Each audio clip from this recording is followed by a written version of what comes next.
What's up, guys? If you watched the last video, you know that I recommended the 1994 or 95 Jordan 3 white cement or black cement as a deal right now. So one of the things I want to cover is what you have to do to these pairs to actually make them wearable. So if we look at this is a pair I unds'd, and take a look at what happened.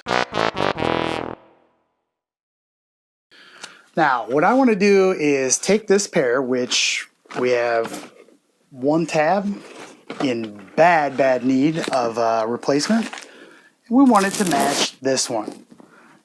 So today we're going to cover how to tab swap your 1994 Jordan 3. For those of you that are new, this is Vintage Kicks Gallery.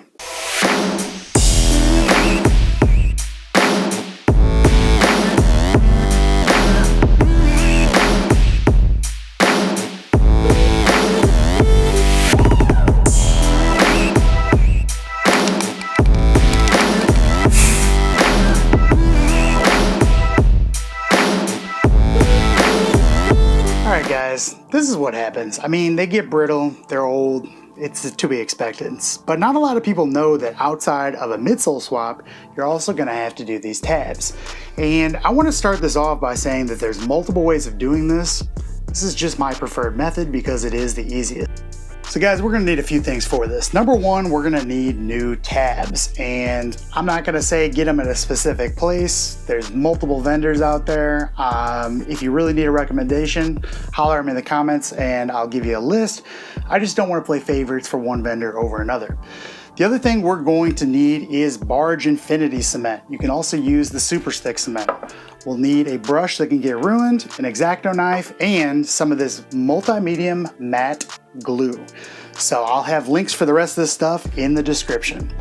So what we're gonna do is start off by gluing the old stitching along the edges of the tab here. And there's a reason for this. We want the stitching to basically stay intact when we cut this thing off, because then we don't have to restitch it. If you use this matte medium, you don't have to worry about it turning white. You can't see it. So what we're gonna do is put a little coat on there and then simply brush it along the stitch line. And it starts off white, but don't worry, it dries completely clear and completely matte. So just get this nice and adequate along here, but we don't want to get too much on here.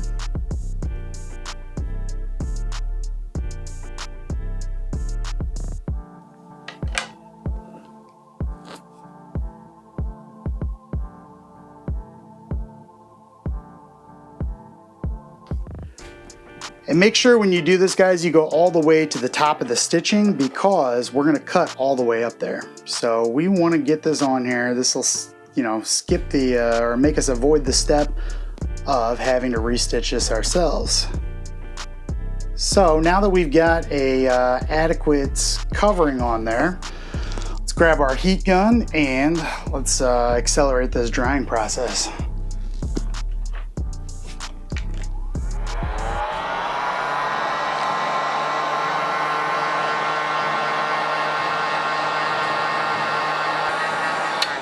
Alright, now that we have the stitching glued, we're going to cut off this old back tab. And the way we do that is, let's take our X-Acto knife, and basically we want to wedge the blade in and start at the top and just start to cut. Let's get that nice in there. Just cut all the way down.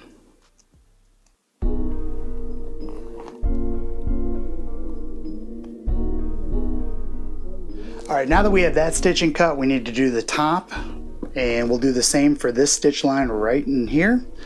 And this one you have to be a little bit more careful with. You don't want to cut the actual leather.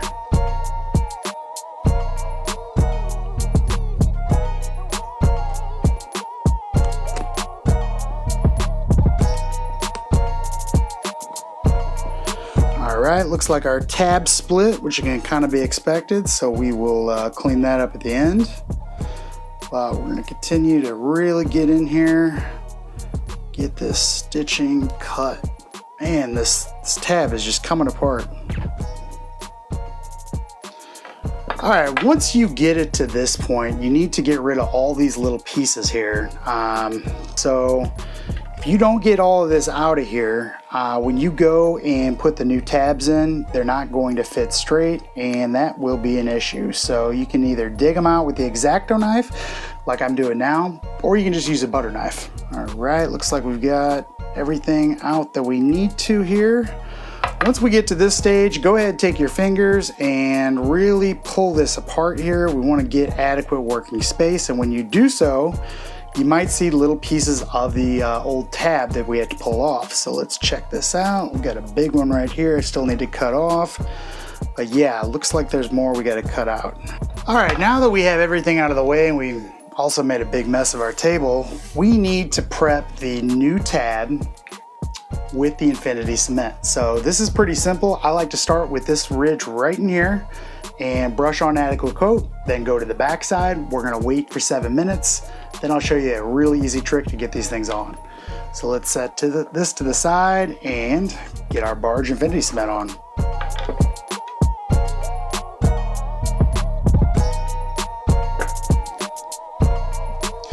Guys, some of you may want to tape too. If you tape your edges, it's safer. But if this is your first time doing it, I recommend taping both the cement print as well as the tab, and it'll save you time in the long run to do it that way. All right, once you have the front of this done, flip it over, do the same thing on the back, but don't go all the way to the top. You only want to fill in the cement around the stitching lines. And if you go all the way to the top, start over, because that needs to be left free. All right, guys, we have a really adequate coat on. We're going to set our timer for 7 minutes, come back, and I'll show you how to put it on. All right, guys, so 7 minutes is up, and one thing I forgot to mention is it's always a good idea to coat the inside with paint, with glue as well, but it's not really required with this method. If you have a good coat of existing glue on there, when we activate it with the heat gun, that's gonna enhance the bonding. But if you find yourself in a situation where that's a dirty surface or anything like that, clean it up and definitely put some glue on. All right, so the way we're gonna do this, if you take a look, you can insert the, we'll call it the corner of this unit here, underneath the cement print. And you want to get it started just about right where the lines hit, and then bend the back tab and push it down into place here. So the good thing about this is the glue is not activated yet, so we can kind of work around, and this isn't the easiest thing to do, but we'll go ahead and work this in as best we can. And the idea is we want to get these lines to match up with the factory lines. So let's continue on. We got to move this right along shot. All right, once you're happy with the overall positioning, grab your heat gun, and we need to activate this glue. So go ahead and heat this area really well.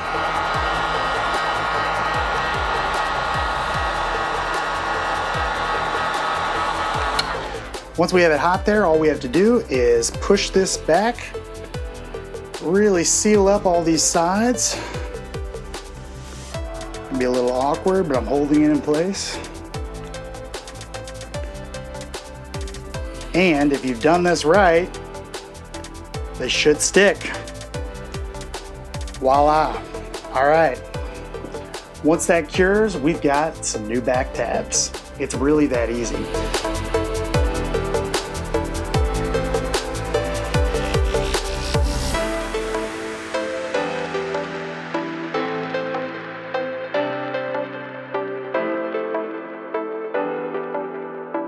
So we'll do another one of these with the midsole as well. I just wanted to show you this method because a lot of people, they'll restitch this, they try to get it on their first shot. And if you do this method of heating the glue after you put it in place, it saves a lot of time. As usual, let me know if you have any questions in the comments below, and I'll see you next time.